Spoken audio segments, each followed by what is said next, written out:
अब हम नेक्स्ट देख रहे हैं एनीमिया के बारे में। एनीमिया आप लोगों ने सामान्य तौर पर ये समझते होंगे कि ब्लड की कमी एनीमिया है ना। कहते हैं कि अगर किसी के सामने AN या A जुड़ जाता है तो उसे हम कमी कहते हैं या एब्सेंट कहते हैं, है ना। जैसे हमने कल पढ़ा था क्या, ग्रेनुलोसाइट और एग्रेनुलोसाइट, यानी कि ग्रेनुलोसाइट जिनमें ग्रेनुल्स होते हैं, दाने दाने होते हैं, A लग गया उसके आगे यानी कि ग्रेनुल्स नहीं होते हैं। इसी प्रकार AN जुड़ गया यहाँ पर और मिया जुड़ गया तो एनीमिया हो गया। मिया का मतलब था ब्लड और AN का मतलब एब्सेंट, यानी कि जिसमें खून की कमी हो उस कंडीशन को हम एनीमिया कहते हैं, है ना। एनीमिया यानी कि खून की कमी हमारी कंडीशन एनीमिया कहलाती है। अब ये एनीमिया चूंकि ब्लड में तो बहुत सारे फैक्टर्स हैं, एक कॉमन हमने बोल दिया कि एनीमिया है। जैसे कुपोषण होना एक टर्म है, टर्मिनोलॉजी है कि किसी को कुपोषण होने का मतलब है कि उसके अंदर खाने पीने के खाद्य पदार्थ की कमी है, न्यूट्रिशन वैल्यू की कमी है। अब कमी हो सकता है कार्बोहाइड्रेट की हो, प्रोटीन की हो, फैट की हो, विटामिन की हो, मिनरल्स की हो, ये अलग अलग कंडीशन है। तो हम क्या कहेंगे, माल न्यूट्रिशन है यानी कि कुपोषण है, लेकिन प्रोटीन का कुपोषण है, कार्बोहाइड्रेट का कुपोषण है ना। तो अलग अलग हमने इसको क्लासिफाई करा। ऐसे एनीमिया क्या है, ग्रुप ऑफ डिजीज है कि ये बहुत सारे एनीमिया, यानी कि सिंपल लैंग्वेज में खून की कमी एनीमिया है, लेकिन किसकी कमी है, किस चीज की कमी है खून के अंदर, उस चीज के एब्सेंट पर एक नया एनीमिया हमारा जुड़ जाता है, यानी कि उसकी आइडेंटिफाई होती है। आम भाषा में खून की कमी को हम एनीमिया कहते हैं। यह मुख्य रूप से 11 प्रकार के हो सकते हैं। मुख्य रूप से ये 11 प्रकार के हो सकते हैं। जैसे पहला है आयरन डेफिशिएंसी एनीमिया। नाम से ही पता चल रहा है जब आयरन की डेफिशिएंसी हो जाती है ब्लड के अंदर तो उस कंडीशन को हम क्या कहते हैं, आयरन डेफिशिएंसी एनीमिया। आयरन, क्योंकि ब्लड के फॉर्मेशन में आयरन का बहुत बड़ा रोल है। कहां पर है, हीमोग्लोबिन के बनने में है। हीम प्लस ग्लोबिन, मैंने कल आपको बताया था, हीम प्लस ग्लोबिन, यानी कि हीम का मतलब है आयरन, ग्लोबिन का मतलब है प्रोटीन। तो यहाँ पर अगर आयरन ही नहीं होगा तो हीमोग्लोबिन नहीं बनेगा, और हीमोग्लोबिन नहीं बनेगा तो ब्लड कैसे बनेगा। तो आयरन डेफिशिएंसी एनीमिया यानी कि आयरन की कमी से होने वाला एनीमिया है। इसमें आयरन कम हो जाता है। इसमें इंटेस्टाइन की वॉल के द्वारा आयरन का एब्जॉर्प्शन नहीं होता है। यानी कि आपने आयरन खाया, आपने आयरन की चीजें, यानी कि लोहा लक्कड़ थोड़ी खाएंगे, है ना, जो सब्जियों में होगा, फलों में होगा। कहते हैं कि सेब के अंदर सबसे ज्यादा आयरन होता है ना। तो सेब खाएंगे तो आयरन हमारे शरीर के अंदर जाएगा। लेकिन स्मॉल इंटेस्टाइन में इलियम सिकल वाल से ये एब्जॉर्ब भी होना चाहिए। तो ये एब्जॉर्ब होना चाहिए, तो इस एब्जॉर्प्शन का काम ये कंप्लीट होगा तब हमें आयरन मिलेगा। तो यह इंटेस्टाइन की वॉल के द्वारा आयरन का एब्जॉर्प्शन होता है, का नहीं हो पाता है, इसलिए इसकी डेफिशिएंसी हो जाती है। यह ज्यादातर महिलाओं में उस समय होता है जब प्रेगनेंसी का केस होता है। हमने देखा था कि गवर्नमेंट क्या है, आयरन की टैबलेट बांटती है, टैबलेट देती है। अगर कोई गर्भवती महिला है उसका सरकारी डिस्पेंसरी में नाम लिखा दो तो वो आपको घर आकर भी आयरन की टैबलेट देती है। क्यों? क्योंकि आयरन की कमी से उन्हें एनीमिया ना हो जाए, इसलिए। लैक्टेशन पीरियड में भी यह होने की संभावना होती है। लैक्टेशन पीरियड का मतलब है जब कोई महिला अपने बच्चे को दूध पिलाती है तो उस अवस्था को हम लैक्टेशन पीरियड कहते हैं। तो उस समय पर भी आपको आयरन की डेफिशिएंसी हो सकती है, क्योंकि बच्चे को भी लैक्टेशन पीरियड के दौरान जो वो दूध पी रहा है उसको भी आयरन चाहिए, तो आयरन की ज़्यादा हमें जरूरत होती है। तो लैक्टेशन पीरियड के दौरान उन महिलाओं को आयरन वाली चीज़ें ज़्यादा खानी चाहिए। तो आयरन की डेफिशिएंसी ना हो तो उसके लिए हमें ऐसे फल या सब्जियां खानी चाहिए जिनमें आयरन भरपूर हो। तो लैक्टेशन पीरियड के दौरान भी आयरन की डेफिशिएंसी हो सकती है। इसमें एरिथ्रोसाइट कमजोर हो जाती हैं, परंतु इनका साइज नॉर्मल रहता है। साइज नॉर्मल है यानी कि वो नॉर्मल साइज में रहेंगी, लेकिन कमजोर हो जाएंगी। कमजोर क्यों हो जाएंगी? क्योंकि हीमोग्लोबिन तब बनता है जब आयरन बनेगा, और हीमोग्लोबिन आरबीसी का मेन तत्व है। आरबीसी के अंदर अगर हीमोग्लोबिन नहीं है तो आरबीसी की कल्पना भी नहीं है, क्योंकि आरबीसी रेड ब्लड सेल्स जो रेड है वो हीमोग्लोबिन की वजह से है। जब हीमोग्लोबिन ही नहीं है तो वो रेड भी नहीं है, तो यानी साइज तो ठीक है लेकिन वो कमजोर आरबीसी होगी। और इस कमजोर आरबीसी में अगर हम आइडेंटिफाई करेंगे तो ये आएगा कि इनको एनीमिया हो गया है। और रिसर्च करेंगे कि कौन सा एनीमिया हुआ है तो पता चलेगा कि आयरन डेफिशिएंसी एनीमिया इनको हो गया है, क्योंकि आयरन की डेफिशिएंसी की वजह से हीमोग्लोबिन प्रॉपर तरीके से नहीं बन रहा है। इसी प्रकार हीमोलाइटिक एनीमिया अगर ब्लड सेल जरूरत से ज्यादा डैमेज होने लग जाते हैं तो उसे हीमोलाइटिक एनीमिया कहते हैं। यह कंडीशन इन्फेक्शन और मेडिसिन के साइड इफेक्ट के दौरान हो सकती है। हम बहुत सारी ऐसी मेडिसिन खा लेते हैं कि इतनी ज्यादा वो नुकसान करती हैं कि हमारे ब्लड को भी वो खराब करती हैं, यानी कि हमारे ब्लड जो सेल हैं ये सारी सेल ही है, ये सेल टूटने लग जाती हैं साइड इफेक्ट ऑफ मेडिसिन की वजह से। या अगर कोई कीमोथेरेपी कराता है तो उसके अंदर वीकनेस आ जाती है, क्यों? कीमोथेरेपी के दौरान उसकी बॉडी के अंदर जो रेज जाती हैं, जो किरणें जाती हैं, जो लेजर जाती हैं, उससे हमारे सेल टूटते हैं। तो जो भी कीमोथेरेपी कराता है उसका हीमोग्लोबिन यानी कि ब्लड कम होगा ही होगा, क्योंकि मेडिसिन के साइड इफेक्ट या रेडिएशन के साइड इफेक्ट की वजह से हमारे ब्लड के सेल टूटने लग जाते हैं, और टूटने की वजह से ब्लड क्या है, कम होना लग जाता है। इसको हम क्या बोलते हैं, हीमोलाइटिक एनीमिया कहते हैं, कि जब ब्लड के सेल के डैमेज होने पर जो एनीमिया होगा वो हीमोलाइटिक एनीमिया हो जाएगा। तीसरा है एप्लास्टिक एनीमिया, बहुत फेमस होता है, टिक लगा हुआ है ऑलरेडी इसमें आरबीसी का प्रोडक्शन नहीं हो पाता है। इसके कारण हो सकते हैं मेडिसिन के साइड इफेक्ट, या बार बार हम एक्सरे कराते हैं। कहते हैं कि 6 महीने के बीच में हमें दोबारा एक्सरे नहीं कराना चाहिए, बहुत जल्दी एक्सरे हमें नहीं कराना चाहिए अगर कोई इमरजेंसी नहीं है। बहुत सारे लोग, किसी को फ्रैक्चर हो जाता है, वो हर 15 दिन बाद देखने चला जाता है मेरा फ्रैक्चर जुड़ा नहीं जुड़ा, तो अभी एक्सरे कराया, फिर 10 दिन बाद फिर एक्सरे कराया, फिर 10 दिन बाद एक्सरे कराया। तो खतरनाक होती है। एक्सरे के बाहर रूम पर लिखा होता है कृपया गर्भवती महिलाएं यहाँ से दूर रहें, है ना, कि गर्भवती यानी प्रेगनेंसी लेडीज को एक्सरे के रूम में जाना मना होता है। क्यों? क्योंकि उसकी रेज इतनी खतरनाक है कि वो आपके होने वाले बच्चे को डिफेक्ट कर सकती है। तो जब वो डिफेक्ट कर सकती है तो कहीं ना कहीं उनका साइड इफेक्ट तो है ही है। तो इसलिए हर व्यक्ति को भी ये ऐसा नहीं कि जब मर्जी एक्सरे करा लिया, जहाँ जरूरत हो और कुछ अंतराल के बाद ही हमें एक्सरे कराना चाहिए, कम से कम 6 महीने के अंतराल में कराना चाहिए अगर कोई इमरजेंसी नहीं है तो एक्सरे बार बार हम कराते हैं, कोई मेडिसिन हम बार बार ले रहे हैं, कोई रेडिएशन थेरेपी करा रहे हैं, कुछ लोग रेडिएशन थेरेपी भी कराते हैं, जैसे इसको स्किन में पिगमेंटेशन हो जाती है, कुछ बालों के लिए रेडिएशन थेरेपी कराते हैं, कुछ स्किन के कलर के लिए कराते हैं, कुछ और तरीके से कराते हैं, या हम टैटू बनवाते हैं। इन सब का भी साइड इफेक्ट होता है, कहीं ना कहीं ये सेल को, हमारी सेल को डैमेज करती हैं। इसीलिए टैटू बनाने वाला जो टैटू बनवाता है अपने ऊपर 1 साल तक ब्लड डोनेट नहीं कर सकता है जिसने टैटू बनवाया है। क्यों? क्योंकि उसकी सेल डिफेक्टेड हो जाती हैं, वो धीरे धीरे कर वो रिवर्स होती है, यानी कि अंदर से उसका साइड इफेक्ट खत्म होता है।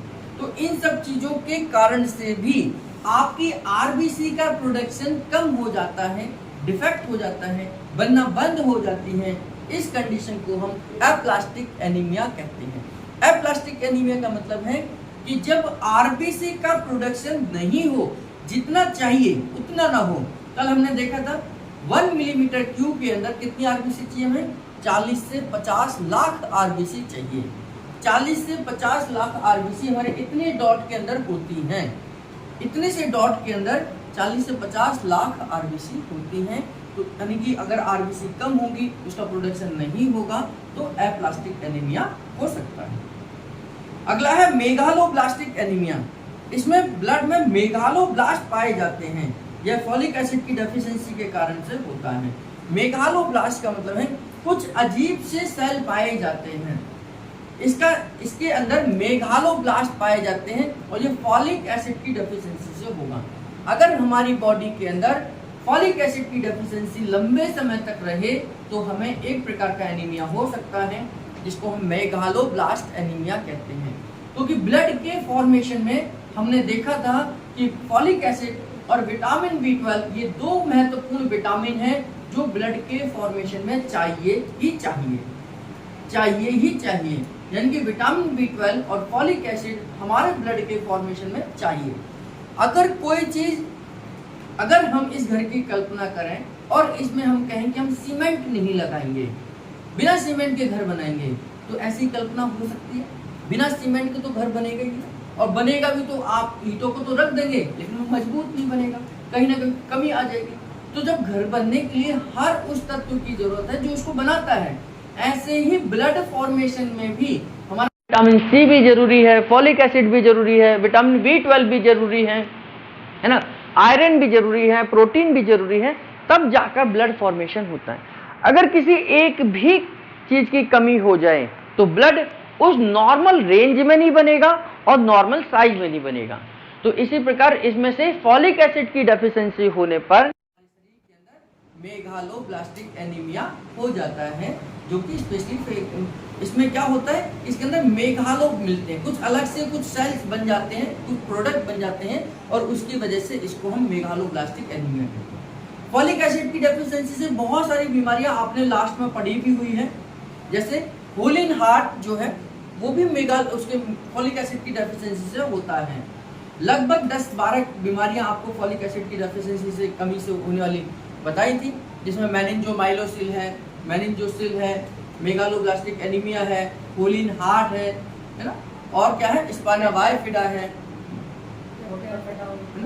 हाँ, और क्लेफ्ट लिप है, यानी कि आपका तालू कटा हुआ हो सकता है, आपके कान कटे हुए हो सकते हैं, आपके होठ कटे हुए हो सकते हैं, जीभ कटी हुई हो सकती है। तो ये जो कटे हुए बच्चे पैदा होते हैं, आपने देखा हो किसी का होठ कटा हुआ है, यहाँ से किसी का कान कटा हुआ पैदा हो जाता है, किसी का तालू कटा हुआ पैदा होता है, ये सब फॉलिक एसिड की डेफिशिएंसी से होने वाले बीमारियां हैं। तो इसमें एक एनीमिया होता है जिसको हम मेगालोब्लास्टिक एनीमिया कहते हैं। अगला है हाइपोक्रोमिक एनीमिया। यह हीमोग्लोबिन की कमी से होता है। इसके कारण MCHC कम हो जाता है, मेन कॉर्पस हीमोग्लोबिन कंसंट्रेशन। इन्होंने साफ साफ बताया हाइपोक्रोमिक एनीमिया में क्या होता है, हीमोग्लोबिन का कंसंट्रेशन खत्म हो जाता है, यानी कि यह हीमोग्लोबिन की कमी से होता है। जब हम ये कह रहे हैं कि इतने से बॉक्स में 40 लाख RBC होते हैं, है ना, 24 लाख RBC होते हैं, तो उस कंडीशन में क्या है, यानी 24 लाख हीमोग्लोबिन भी होंगे, क्योंकि 40 लाख RBC है तो 40 लाख हीमोग्लोबिन भी होंगे। हीमोग्लोबिन की डेफिशिएंसी में इसमें क्या होगा कि ये कम हो जाएंगे, इनका कंसंट्रेशन कम हो जाएगा, यानी कि इतने एरिया में अगर रहने के लिए 100 लोग हो कि 100 लोग इसमें रह सकते हैं, 100 लोग रह सकते हैं, और बाद में कुछ पता चले एक बीमारी हुई कि आधे से ज्यादा लोग तो लुढ़क गए, है ना, तो इतने एरिया में कितने रह गए, 50 ही रह गए। तो इसमें क्या हुआ ये कि इसकी कंसंट्रेशन कम हो गई, तो इसमें हीमोग्लोबिन इतना होना चाहिए और हीमोग्लोबिन डेड हो गए तो इतने रह गए, तो इसमें क्या हुआ, ये बीमारी हुई जो अभी बताया हाइपोक्रोमिक एनीमिया। इसमें हीमोग्लोबिन की कंसंट्रेशन कम हो जाती है और इस कंडीशन में ये एक एनीमिया होता है जिसको हम हाइपोक्रोमिक एनीमिया बोलते हैं। अगला है एक्लोहाइड्रिक एनीमिया। यह गैस्ट्रिक जूस में HCl की कमी के कारण होता है। इसमें RBC का साइज स्मॉल हो जाता है। हमारी RBC जो है, इसका साइज जो है वो इतना होना चाहिए, ये इतना ही रहता है। ये कब रहेगा, एक कल्पना करिए, एक बच्चे का डेवलपमेंट प्रॉपर कब नहीं होगा। कहते हैं कि ये बच्चा तो इतना से ही हुआ, ये 15 साल का तो लगता ही नहीं है, इसके हाथ पैर भी नहीं लगते, शकल से भी नहीं लगते, तो इसका मतलब कहीं ना कहीं उसे न्यूट्रिशन वैल्यू कम हो गई होगी। ऐसे ही होगा ना, ग्रोथ हार्मोन नहीं मिला होगा, जो उसे खाने पीने के लिए न्यूट्रिशन नहीं मिला होगा, तभी तो इसकी ग्रोथ रुक गई। तो ऐसे इसमें भी RBC की साइज जो है वो छोटी रह जाती है ड्यू टू हमारे न्यूट्रिशन की कमी की वजह से। अब RBC को न्यूट्रिशन कहां से मिलेगा, तो हम जो खाएंगे उसमें से मिलेगा। तो उन्होंने कहा कि इस कंडीशन में कहा है आपके पेट के अंदर हाइड्रोक्लोरिक एसिड कम हो जाता है। जब हाइड्रोक्लोरिक एसिड कम हो जाएगा, यानी कि पेट की गड़बड़ी की वजह से भी हमें एनीमिया हो सकता है। इसको समझने की कोशिश करना कि पेट की गड़बड़ी की वजह से भी हमें एनीमिया हो सकता है। तो पेट की गड़बड़ी का मतलब अगर हमारा HCl कमजोर हो गया, हाइड्रोक्लोरिक एसिड कमजोर हो गया, तो वो प्रोटीन को डाइजेस्ट नहीं करेगा। प्रोटीन डाइजेस्ट नहीं होगी तो हीमोग्लोबिन में, ग्लोबिन जो पार्ट है वो प्रोटीन का है, तो वहां पर ग्लोबिन नहीं जाएगा। ग्लोबिन नहीं जाएगा तो हीमोग्लोबिन नहीं बनेगा। तो ड्यू टू न्यूट्रिशन वैल्यू ये हमारी आरबीसी छोटी साइज की रह जाएगी, है ना। तो इसको हम क्या बोलते हैं, एक्लोहाइड्रिक एनीमिया। इसका आरबीसी से कोई लेना देना नहीं है, कोई डिफेक्ट नहीं है, लेकिन इसका रॉ मटेरियल नहीं मिलने के कारण से, क्योंकि हमारा पेट गड़बड़ है, हाइड्रोक्लोरिक एसिड गड़बड़ है, उसकी वजह से आरबीसी को बनने वाले जो न्यूट्रिशन वैल्यू है वो कम होने की वजह से एक्लोहाइड्रिक एनीमिया हो जाता है। इसके बाद है अगला anaemia, pernicious anaemia. Pernicious anaemia बहुत फेमस है। यह विटामिन B12 की डेफिशिएंसी के कारण होता है। इसमें स्किन का कलर पीला कलर हो जाता है। इसमें हाथ पैरों में नमनेस आने लग जाती है। इसके सेल जीभ पर जो है उनमें एट्रोफी आ जाती है, जिसके कारण कभी कभी जीभ का रंग काला हो जाता है और काले काले धब्बे हमें नजर आते हैं। इसमें कार्डियक फेल होने के भी चांसेस हैं। इन्होंने बताया पर्नीशियस एनीमिया क्या है, विटामिन B12 की डेफिशिएंसी से होने वाला एनीमिया है। विटामिन B12 की डेफिशिएंसी से होने वाले एनीमिया को हम क्या कहते हैं, पर्नीशियस एनीमिया कहते हैं। आपको मैंने बताया था कि ब्लड फॉर्मेशन के लिए विटामिन B12 का बहुत बड़ा रोल होता है। और इसके साथ ही अगर विटामिन B12 की डेफिशिएंसी है तो आपको यह पता है कि हमारी बॉडी बहुत सारे सिम्टम्स देती है कि आपकी बॉडी के अंदर विटामिन B12 कम है, बहुत सारे सिम्टम्स देती है। उन सिम्टम्स को समझना है, एक बार ब्लड टेस्ट करा लेना है। अगर आपका हीमोग्लोबिन डाउन है और विटामिन B12 की डेफिशिएंसी है तो आपको समझ आ जाना है कि आपको जो एनीमिया हो रहा है वो विटामिन B12 की डेफिशिएंसी से हो रहा है। विटामिन B12 डेफिशिएंसी के सिम्टम्स क्या है कि अगर आपके हाथ के पीछे की उंगलियों पर ये जॉइंट है, ये काले होने लग जाएं, 19-20 तो काला हो सकता है, 19-20 तो काले काले हो सकते हैं, लेकिन 19 और 22 नहीं होने चाहिए। अगर आप, बहुत सारे लोगों को मैंने देखा है, बहुत सारे बच्चों को देखा है जिनकी उंगलियों के पीछे काले काले धब्बे पड़ जाते हैं। अगर ये काले काले धब्बे हैं तो आपको विटामिन B12 की डेफिशिएंसी हो सकती है, पहला सिम्टम।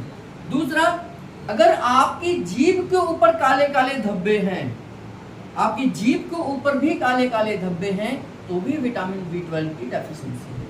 तीसरा, अगर आपके चेहरे का कलर दिन प्रतिदिन डाउन होता चला जा रहा है ना, दिन प्रतिदिन डाउन होता चला जा रहा है, तो फिर आपको विटामिन B12 की डेफिशिएंसी हो सकती है। अगर आपके आंखों के नीचे भी कालापन आ रहा है तो भी विटामिन B12 की डेफिशिएंसी हो सकती है।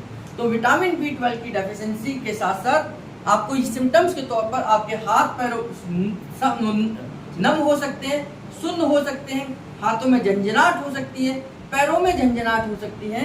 कई बार जब हम उकड़ू बैठते हैं, उकड़ू का मतलब हम इंडियन टॉयलेट में बैठते हैं, तो उठते समय पैरों में जान नहीं रहती, सुनपन है, तो चीटी चीटी काटने लगते हैं। या अगर हम थोड़ी देर आलती पालती मार कर बैठ जाते हैं, यानी कि चौकड़ी लगाकर बैठ जाते हैं, तो सीधा करने पर एकदम पैर शून्य से हो जाते हैं। तो ये सब सिम्टम्स आपके विटामिन B12 की डेफिशिएंसी के हैं। और विटामिन B12 की डेफिशिएंसी से होने वाले एनीमिया को हम पर्नीशियस एनीमिया कहते हैं, क्योंकि आरबीसी ब्लड के फॉर्मेशन में मैंने आपको बताया था कि फॉलिक एसिड और विटामिन B12 होना बहुत जरूरी है। अगला हमारा है मैक्रोसाइटिक एनीमिया। मैक्रोसाइटिक एनीमिया है जब हमारे आरबीसी के साइज बड़े हो जाते हैं।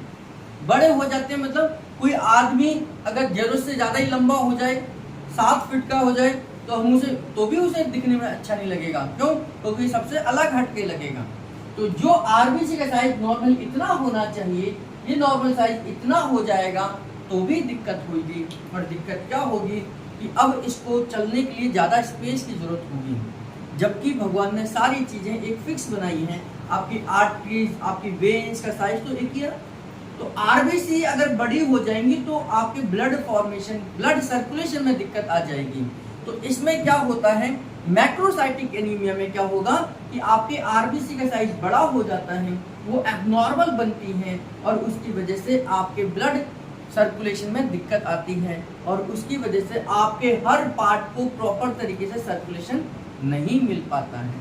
और जब सर्कुलेशन नहीं मिलेगा तो शरीर के बाकी का हिस्से क्या है, डेड होने लग जाएगा, शून्य होने लग जाएगा, झंझनाहट आने लग जाएगी और आपको बहुत सारी अनेकों बीमारियां आ सकती हैं। तो मेन कि आरबीसी का साइज एबनॉर्मल हो जाए, और एबनॉर्मल का मतलब जरूरत से ज्यादा बड़ा हो जाता है, उस कंडीशन की वजह से जो एनीमिया आता है उसको हम मैक्रोसाइटिक एनीमिया कहते हैं। तो वो बड़ा तो हो गया लेकिन उसका कोई यूज नहीं है, वो खुद ही नहीं चल पा रहा, तो हीमोग्लोबिन को कैसे लेके जाएगा, क्योंकि उसका साइज बढ़ गया है ना। तो जब वो इतना बड़ा हो गया, वो खुद ही चलने में दिक्कत है, तो उसका तो मेन काम हीमोग्लोबिन के साथ था कि हीमोग्लोबिन को लेके जाएगा सब जगह तक, क्योंकि हीमोग्लोबिन ही ऑक्सीजन को लेके जाएगा। जब वो खुद ही नहीं पा रहा तो हीमोग्लोबिन को कैसे लेके जाएगा, तो इसकी वजह से भी हमें एनीमिया हो जाएगा, यानी कि हमारा खून डाउन रहेगा, सर्कुलेशन कमजोर होगा और उसको हम कहेंगे मैक्रोसाइटिक एनीमिया। अगला है माइक्रोसाइटिक एनीमिया। इसमें आरबीसी का साइज जरूरत से भी ज्यादा छोटा हो जाता है, इसमें बहुत छोटे छोटे साइज होते हैं, इसको हम बोलते हैं माइक्रोसाइटिक एनीमिया।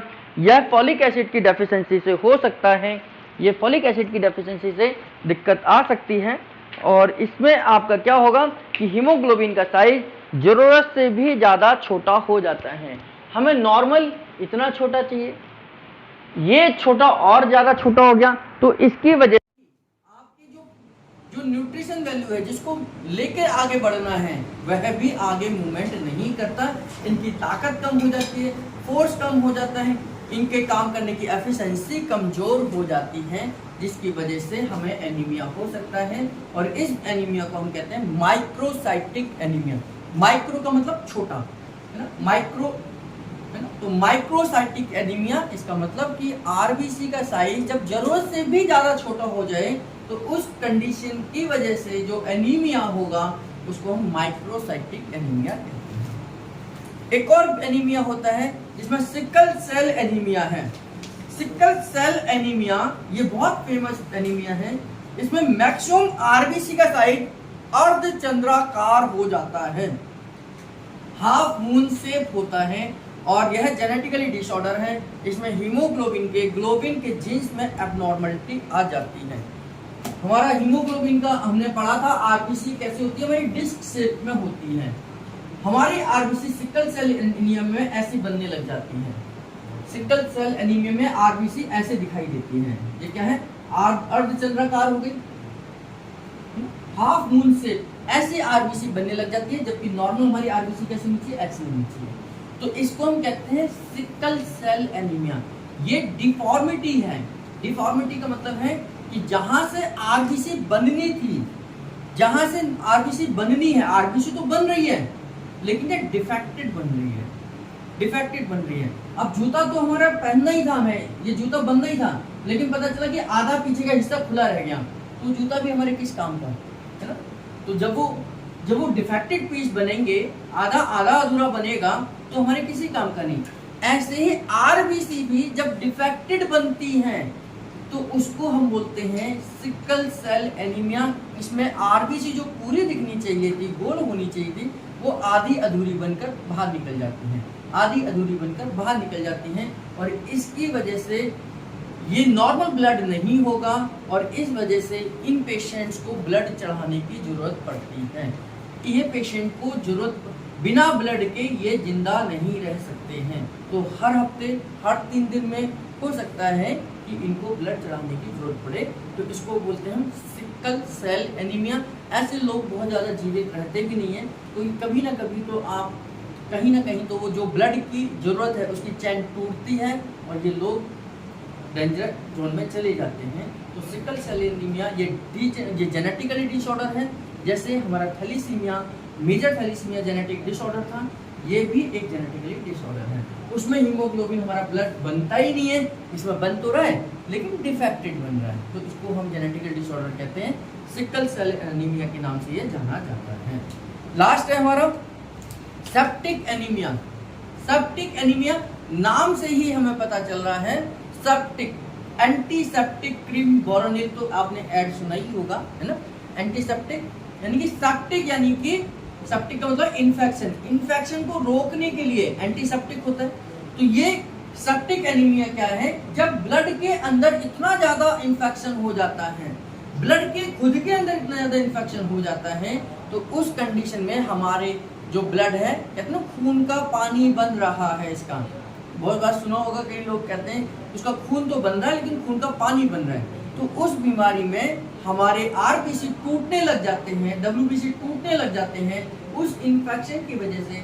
और उस इन्फेक्शन में हमारे ब्लड का फॉर्मेशन होता तो है लेकिन इन्फेक्शन की वजह से वो खत्म हो जाता है, जल्दी जल्दी टूटते हैं उसके सेल। जो 120 दिन तक चलने चाहिए थे हमारे आरबीसी, वो हर दूसरे दिन टूट जाते हैं, हर दूसरे दिन खत्म हो जाते हैं, हर दूसरे दिन मर जाते हैं।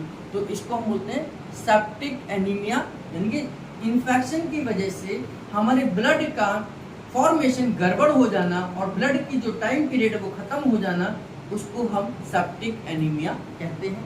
तो इस तरीके से हमारे अलग अलग प्रकार के एनीमिया होते हैं, उनका अलग अलग कारण है।